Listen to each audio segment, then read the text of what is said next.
Recording is on. Ya, selamat malam saudara-saudara. Ya, kembali lagi di kelas kita di kelas intervention. Ya, hari ini kita akan bicara layar fisik. Nah, sebelum saya mulai, mungkin saya coba monitor dulu. Franky bisa cek sudah terdengar suara saya?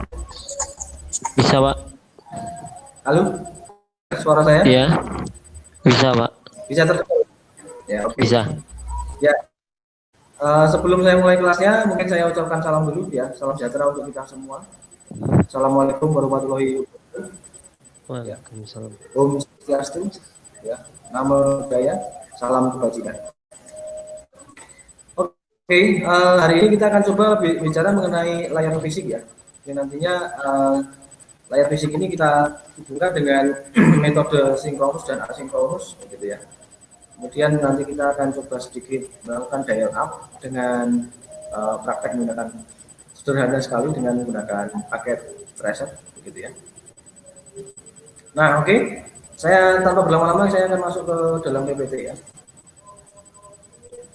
Jadi nanti saya mungkin butuh feedback umpan balik dari Anda.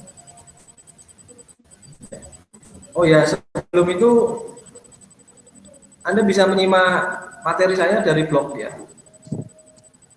Jadi dari blog itu sudah ada, jadi Anda bisa download di blog saya, sudah muncul, gitu ya. Tinggal diketik setengahjari.blogspot.com ya, itu bisa langsung masuk ke materi ya. Jadi Anda bisa download sambil mendengarkan pemaparan dari kita. Kalau satu sesi ini tidak cukup, berarti akan kita lanjutkan di sesi 15 ya, untuk bicara mengenai layar fisik. Oke, sudah bisa terlihat, Franky? Bisa, Pak. Sudah bisa. Oke. Jadi kita bicara mengenai layar fisik, proses analog ke digital dan sebaliknya. Nah, apa itu layar fisik? Di situ adalah sudah diterangkan. Ya. Layar fisik adalah layar yang paling bawah dari layar-layar model OSI. Ya. OSI layer, gitu ya. Jadi layar fisik itu merupakan layar yang paling bawah, gitu ya. Paling bawah, yang paling atas nanti disebut sebagai application ya. Ya, karena sifatnya dia fisik, itu di dalam tatanan disetujui untuk ditempatkan yang paling bawah. Jadi sesuatu yang Anda bisa sentuh, saya pernah ngomong, berarti itu dia levelnya ada di bawah, begitu ya.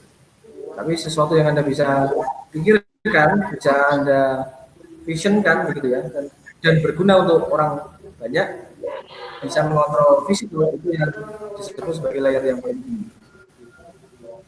Oke, mungkin mic-nya bisa dimatikan. Saya butuh feedback nanti ketika saya butuh feedback, Anda bisa menghidupkan mic-nya ya. Kemudian layar fisik itu berisi standar-standar perangkat keras ya, itu karakter dan menghubungkan komputer pada media transmisi yang sesungguhnya. Ya. Berarti berisi standar, ya, standar perangkat keras. Itu berarti nanti disetujui oleh berbagai badan ya, contohnya misalkan IEEE dan sebagainya itu ya. Nah, oke, terus tugas dan servis fisik layer ini ya. Fisik layer itu ada di antara data link layer dan media transmisi pada sistem OSI. Kemudian tugas utama adalah menyediakan servis untuk data link layer. Nah, salah satu servis yang disediakan oleh fisik layer adalah membentuk signal yang mempresentasikan aliran data dalam bentuk bit ya, binary ya, 0 dan 1 pada atau dari data link layer gitu. Nah, ini penjelasannya di dalam komputer, komunikasi komputer ya, misalkan nanti kita menggunakan dial up ya, menggunakan saluran PSTN misalkan ya, contohnya seperti itu. Jadi ketika kita bicara mengenai fisik, saya matikan dulu mic-nya, sudah saya.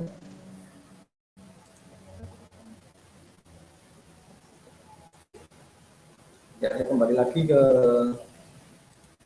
sini. Ya, nanti bagi saudara yang tidak bisa melihatnya, ini saya coba stop screen dulu. Khawatirnya tidak ini ya. Nah, nanti bagi yang apa namanya diaktifkan itu adalah miliknya ketua ya, miliknya ketua yang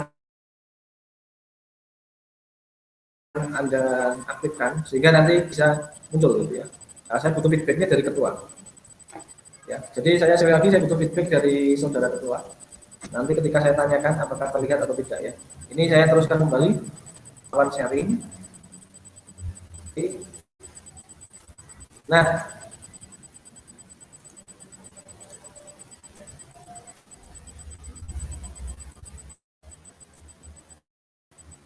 oke, ya cek monitor Pak Ketua. Iya Pak. Oke, bisa lihat ya, terlihat. Masih loading Pak. Terlihat Pak Ketua. Oke. Oke, sudah terlihat Pak. Oke, terlihat.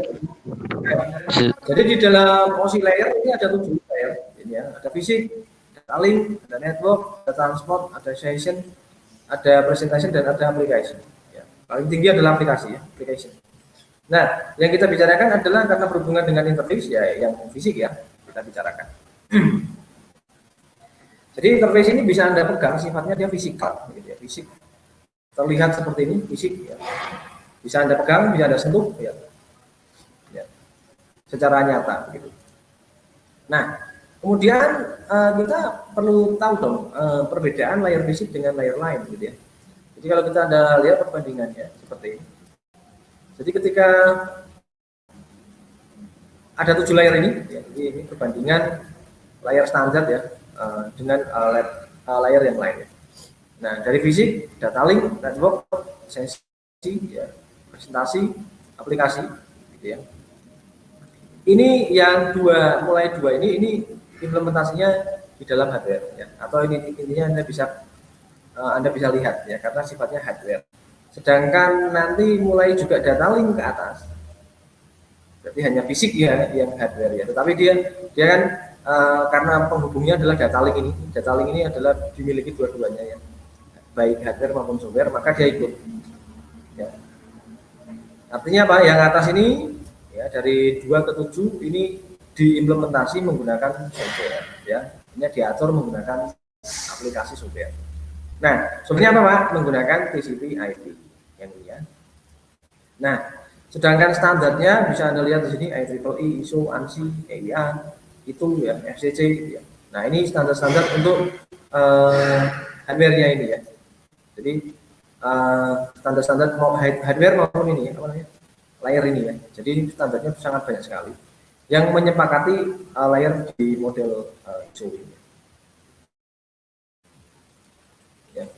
Model TCP dan model ISO TCP/IP. Kalau 7 berarti TCP. Nah, oke. Nah, tanggung jawab utama layar fisik ya, menentukan spesifikasi hardware ya. Kemudian melakukan encoding dan decode ya. Encode dan decode ya. Kemudian pengiriman data dan penerimaan data. Kemudian topologi dan desain jarak fisik. Ya. Kemudian berkomunikasi langsung dengan jenis media transmisi. Ya. Kemudian bagian fisik layer ini ya. Ini adalah bicara mengenai signal, bicara mengenai hardware, bicara mengenai medium, ya, media komunikasi dan media transmisi. Kalau ingat, ketika saya bicara mengenai transmisi, rata-rata dia menggunakan gelombang elektromagnetik, gitu ya. Nah, oke. Kemudian ada signal, ya, ini berarti berkaitan dengan sistem pengkabelan. Ya, signal, sistem pengkabelan dan sistem persinyalan dari menggunakan gelombang elektromagnetik, tetapi nanti untuk bisa dipancarkan ke gelombang elektromagnetik itu tidak serta-merta menggunakan gelombang elektromagnetik saja ya, pasti ada kabel yang terlibat di situ. Nah, oke. Merupakan data yang diantarkan berada dalam bentuk bit by bit ya, 1 dan 0. Kemudian konversi ke dalam impuls listrik, gelombang sinus namanya ya, sinyal radio dan sinyal cahaya begitu, atau dingitan cahaya ya, biasanya kita sebut sebagai optik gitu.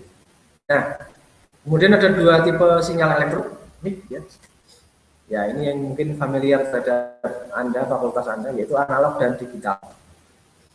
Jadi digambarkan dengan gelombang yang berkelanjutan, sedangkan digital terdiri dari nilai-nilai yang diukur dan pada interval diskrit atau gelombang hidup sangka. Jadi kalau kita ngomong analog, dia pasti kurva ya, gitu ya. Nah, turun seperti gelombang laut. Sedangkan digital dia bentuknya sudah kotak-kotak. Ya. Mungkin kita bisa lihat di bawah ini. Oke, ini signal digital yang terjadi di layar fisik kita, saudara-saudara, di interface fisik. Jadi layer 2 ya, fisik layer. Nah, ini ada media. Nah, kemudian di sini ada signal. Kemudian dia di encoding. Signaling, kemudian encoding. Medium, signal, encoding. Jadi ini bekerja sama ya. Jadi media dulu diterima, kemudian disignalkan. Sinyalnya dirubah, kemudian di encoding untuk bisa menerima data. Ya, digitalisasi, baru datanya dilewatkan di encoding. Nah, ini sinyal, gambar sinyal digital seperti ini.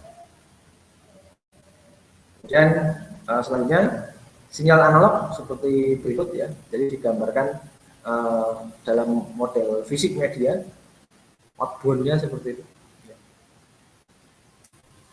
Ini pada signal pada kabel, super kabel itu ya, kabel TV gitu ya, bisa misalkan contohnya itu ya, STP gitu ya. Pokoknya kabel. Nah, kemudian ini kalau di dalam model fiber ya, misalkan fiber optik ya. Kemudian ini dalam model wireless gelombang seperti ini. Jadi ada beberapa, ada PM, ada FM, ada AM. Jadi ini teknik modulasi ya. Mungkin ini diajarkan di mata kuliah lain di teknik modulasi. Dan ini digital signal posisinya. Ya. Baru ini data dilewatkan di atas ini. Ya. Secara signal analog bekerja sampai dengan digital menggunakan cara-cara seperti ini. Ya. Prosesnya yang terjadi ya di dalam komputer. Kemudian ada masalah persignalan ya. Jadi, ketika kita bicara mengenai teknik persignalan, maka kita juga bicara mengenai masalah persignalan ya. Yang ada satu adalah komputer ini memahami data yang sifatnya digital atau biner, dan hanya media yang mampu menghantarkan sinyal analog. Artinya masalah persignalan itu harus kita rubah dari digital ke analog atau sebaliknya untuk bisa diproses di sistem komputer. Misalkan ada komputer A, komputer B, kemudian ada modem. Nah, ini misalkan saya melakukan VoIP atau telepon ya, menggunakan apa namanya voice over internet protocol atau menggunakan kabel intercom seperti itu ya, bisa ya. Nah, kemudian ini bisa kita hubungkan dengan sistem perteleponan menggunakan teknik PABX begitu ya. Jadi komputer ini bisa untuk telepon ya, caranya dengan PABX ya, kalau di dalam satu gedung. Nah, seperti yang kita lakukan ini, telekonferensi juga bisa ya, juga melalui medium ini. Jadi komputer A punya sinyal digital, kemudian masuk modem, kemudian ada sinyal analog, kemudian masuk sistem perteleponan. Ini berarti menggunakan PSTN kalau ada sistem begini. Kemudian ada sinyal analog masuk ke modem, masuk menjadi digital kembali pada sistem komputer.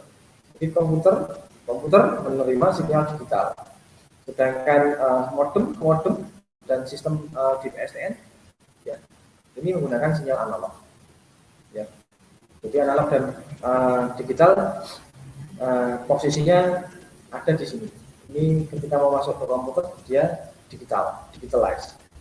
Ketika ditransmisikan melalui PSTN ya, bit switch telepon network, maka dia menggunakan analog. Oke. Kemudian ada hardware pada fisik layer ya. Ini ada transmitter ya. Jadi ini hardware untuk melakukan fisik layer ya. Ini ada transmitter, itu perangkat yang mengirimkan sinyal dan transmit ya. Jadi berarti perangkat untuk mengirim sinyal. Kemudian ada receiver, yaitu sebuah perangkat untuk menerima sinyal. selalu satu judul ya, ada transmit, ada receive. Kemudian ada repeat, ya, dari kata repeat, ya, berarti pengulangan. Atau di dalam teknik komputasi, ya, persinyalan ini disebut sebagai penguat. Ya, dari kata repeat, mengulang, berarti ini mengulang signal, gitu ya. Sehingga artinya adalah sinyalnya diulang itu diperkuat dulu, ya. Sinyalnya diperkuat, gitu ya. Nah, kalau menggunakan backbone, ya, jaringan berbasis backbone, ini Anda bisa pakai konsentrator, gitu ya. Oke, perangkat repeater itu perangkat analog yang digunakan untuk mengcopy dan memperkuat sinyal. Copy, memperkuat, ya, supaya nanti bisa diteruskan kembali dalam perjalanan antara transmitter dan receiver, begitu, ya. Jadi ini fungsinya adalah sebagai penguat signal. Misalkan Anda membangun sebuah jaringan dari Salatiga ke Semarang, ya, jaraknya misalkan itu berapa, 60 ya, 60 kilo. Nah, maka berapa kilo Anda harus pasang repeater sehingga signalnya kuat sampai Semarang. Seperti itu ya. Kalau berurusan dengan elektronik, listrik, ya pasti ada repeater ini. Kemudian ada hub, digunakan untuk menyambung LAN kecil dengan perangkat yang umumnya tidak lebih dari 24 bit. Ya. Atau biasanya kalau sekarang sih ada yang 48, tapi gabung dengan switch, ya. Ini ada konsentrator. Kemudian ada media komunikasi, pembawa transmisi. Ya, medium komunikasi ini sudah pernah dibahas, yaitu satu wire atau kabel, ya. Transmisi mengalir sepanjang media komunikasi yang terpasang, contohnya UTP, Twisted pair, ya. Kemudian kabel coax, ya. Ini digunakan untuk parabola, gitu ya. Sekarang ya dipakai untuk parabola, TV kabel dan sebagainya. Internet, ya, dengan konektivitas tinggi. Kemudian ada medium yang lain, ada kalau ada wire, ada wireless, berarti tanpa kabel, ya. Transmisinya mengalir melalui udara atau ruang, ya. Kemudian komunikasi radio, ya. Jadi ketika kita ngomong wireless, berarti dia melalui gelombang udara atau elektromagnetik. Nah, tapi dia terpengaruh oleh ruang, gini loh, ya. Jadi Anda menggunakan wireless. Maksudnya gimana, Pak? Menggunakan teknologi wireless memasang akses point, gitu ya. Jadi Anda harus memikirkan ruangan itu bentuknya seperti apa, ya. Karena Anda harus memikirkan sifat dari gelombang transmisi apabila terkena benda, begitu ya. Bendanya misalkan apa, kaca, tembok, gitu ya, orang, sifatnya bagaimana, mantul atau tembus, begitu ya. Jadi Anda harus selalu memikirkan itu dengan teknologi. Kemudian ada komunikasi radio, biasanya menggunakan satelit atau gelombang AM, FM tadi, Bluetooth, infrared, gitu ya, WiMAX dan sebagainya. Ya, ini adalah contoh-contoh dari gelombang tanpa medium tanpa kabel, ya. Contohnya adalah seperti ini. Nah, sekarang kita lihat media komunikasi, ya. Media komunikasinya dari fisik layar, kemudian ada medium, ya. Ini boleh menggunakan kabel atau udara, ya, transmisinya, terserah, gitu. Nah, cara kerjanya adalah transmisi media, ada guided, ya, dan unguided. Nah, ini istilah ini harus lumrah di telinga Anda, ada guided dan unguided. Kalau kita bicara mengenai guided, itu berarti konektivitas berbasis kabel. Sedangkan unguided ini konektivitas berbasis nirkabel, ya. Jadi medianya, contoh guided, twisted pair. Twisted pair lebih familiar lagi dengan kabel UTP, ya. UTP kalau seperti ini.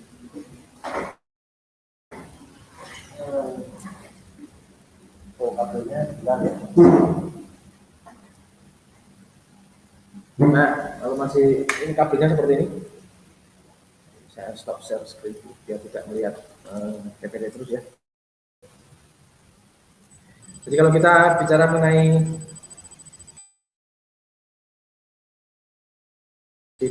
cek, Renggi masih bisa dengar saya, Renggi? Masih, Pak. Masih bisa. kita melihat guided, ini mediumnya, ya contoh-contoh dari medium guided dengan wire, ya seperti ini. Kabel ini kabel jaringan, seperti yang biasa Anda lihat, ya kabelnya guided. Kemudian isinya apa Pak ya? Isinya 8 kabel ini. Namanya twisted pair ya. Ini sebenarnya kan sepasang dulir bareng gitu ya. Tapi ini sudah saya buka sehingga medium guidednya seperti ini. Ya. Ini disebut sebagai guided. Nah ini isinya 8. Nah ini medium. Jadi kita bicara mengenai medium ya, ini ya. Ini ada jenisnya ya, ada tingkatannya ya. Jadi bisa dilihat di nomor serinya kabel ini. Yang biru ini kita namakan cat 6, yang ini cat 5 ya. Fungsinya ini soal kecepatan ya. Jadi kalau Anda menggunakan perangkat-perangkat interfacing berbasis gigabit ya, maka sebaiknya Anda menggunakan cat 6 begitu. Oke, saya teruskan kembali ya. Bisa di-mute lagi ya.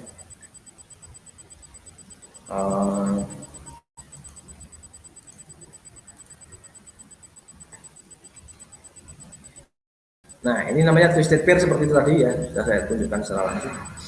Kemudian ada quartz kabel.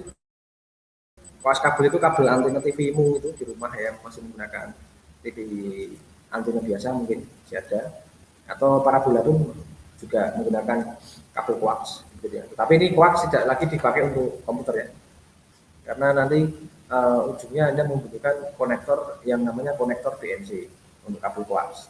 Nah, kalau Anda tidak ngerti konektor BNC, ya kita coba lihat, ini mungkin konektornya seperti ini. Ya.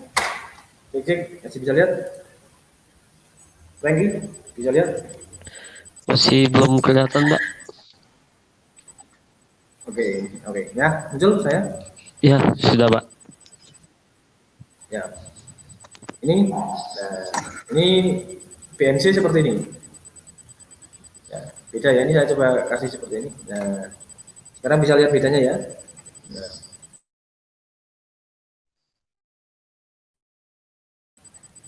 Ya. Sedangkan ini kita menggunakan RJ45 ini. Atau kalau menggunakan PSTN kita menggunakan RJ11. Ini ya. Jadi posisinya bentuknya lain-lain. Ya, bisa lihat bentuknya lain. Ya, mediumnya lain. Ya, jenis mediumnya lain. Oke. Nah, saya kembali lagi ke PPT.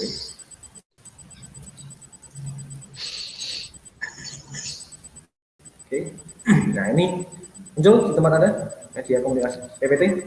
Lagi? Belum, Pak. Belum muncul. Cek lagi. Monitor kelihatan PPT-nya? Udah, Pak. Kelihatan. Ini ya contohnya quartz dan fiber optik. Sedangkan unguided ini menggunakan media udara.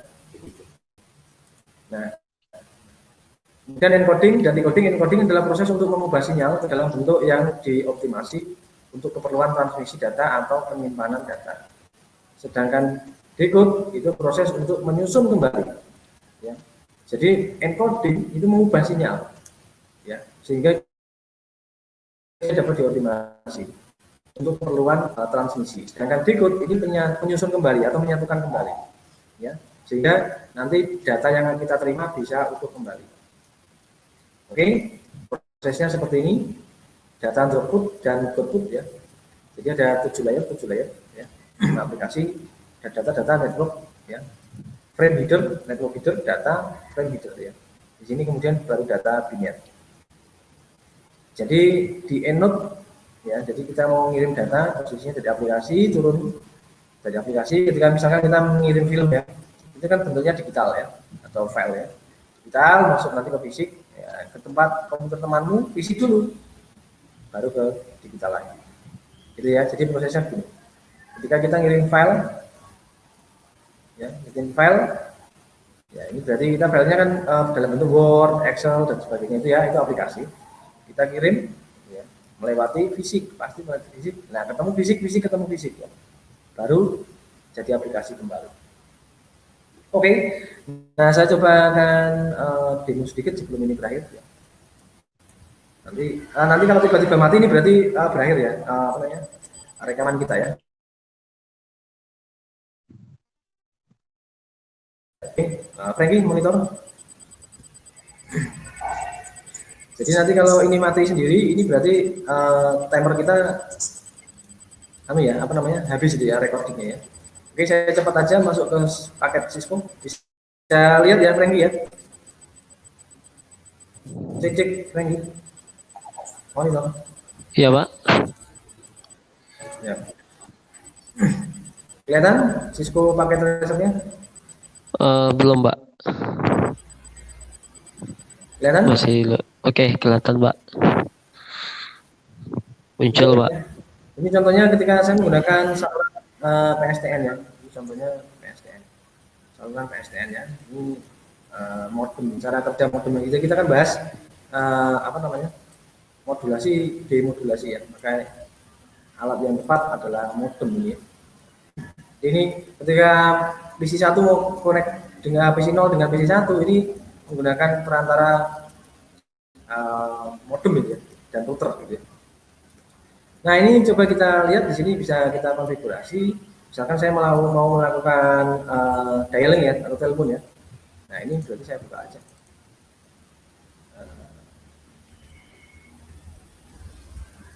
Nah, ini cari. Ya, ini dial ya, dial up ya. Dial up. Kita masukkan aja username-nya, jadi user 1. Ininya. Kemudian ada dial numbernya misalkan berapa? 5.000 ya. Nah, ini misalkan kita mau telepon menggunakan koneksi jaringan ya. Saya dial. Kemudian satunya, nah ini belum ya, no dial tone ya, karena sini saya belum setting. Nah, satunya juga seperti itu. Saya coba dial ke pusatnya. Berarti ini user 1, passwordnya PWD1 sama ya. Dan dialnya tapi berbeda, 6.000 ya.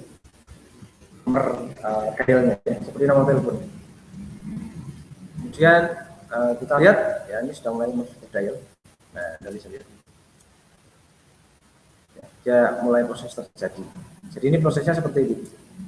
Ya. Ya. Nah, ini prosesnya yang jadi kalau kita menggunakan modem ya. Jadi modulasi, demodulasi. Jadi ini yang terjadi datanya seperti itu. Datanya itu. Kita melakukan dial di sini. Statusnya sudah connected, jadi modem dialnya. Oh yang ini nggak mau. Oke, tapi yang sini sudah connect ya, mau ya. Coba yang lain ke modem berapa sih? Saya ganti ke 1001. Ada ya? Oke, nggak mau. Yang ini 1000 coba.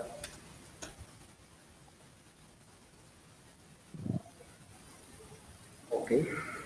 Berarti yang ini nanti kita coba saya ubah dulu apa yang belum teraktifasi. Tapi intinya ketika kita nanti menggunakan, contohnya menggunakan yang ini ya, menggunakan yang dial ini ya. Jadi nanti dia lari ke router, sebenarnya dia harus ke sini.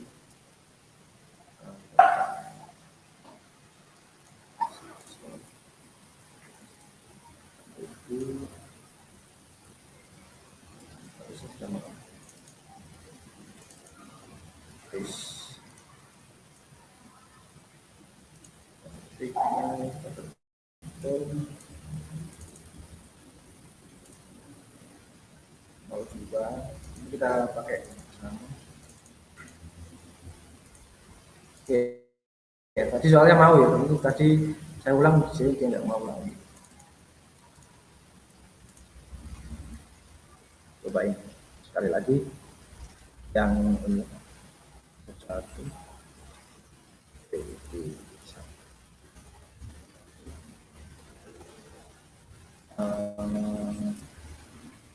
Kalau ini saya kasih 6.000 bagaimana? Saya menggunakan dial yang miliknya yang PC2 ya. Dia mau. Oh, berarti ada trouble di sini. Nanti saya juga akan cari tahu ya. Tapi ini contohnya adalah persinyalan ini yang ini aja berarti yang sudah betul. Kalau ini saya coba rubah ke dial yang lain ya. 5.000.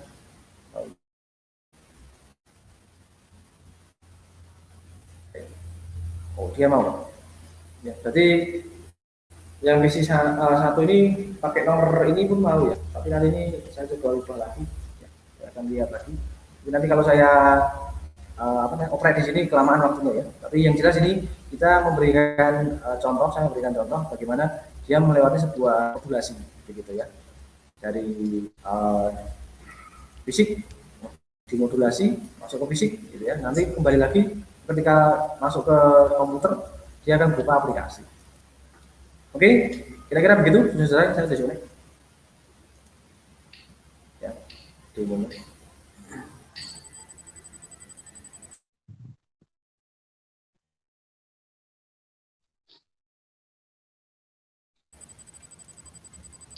Halo, cek cek.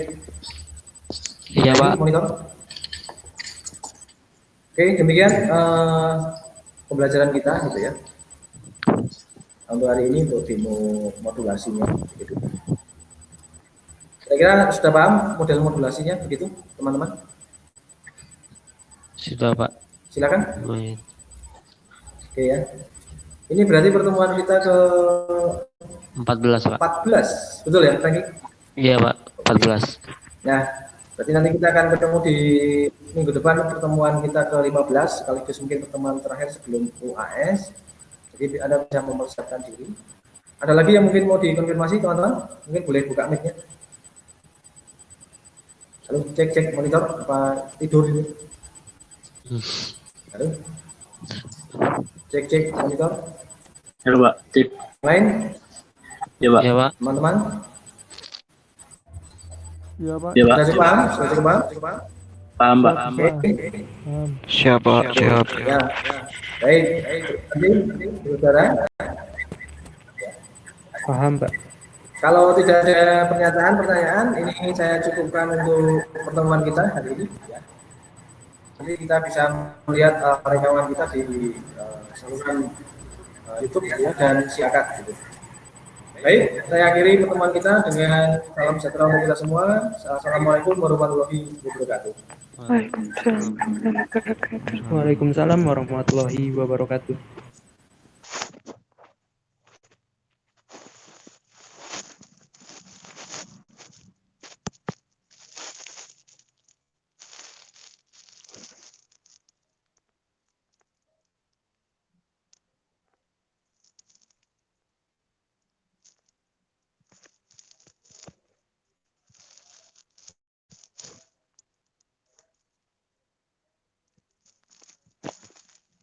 Bali, Bali, Bali, Bali. Wes do metu Bali, wes Bali.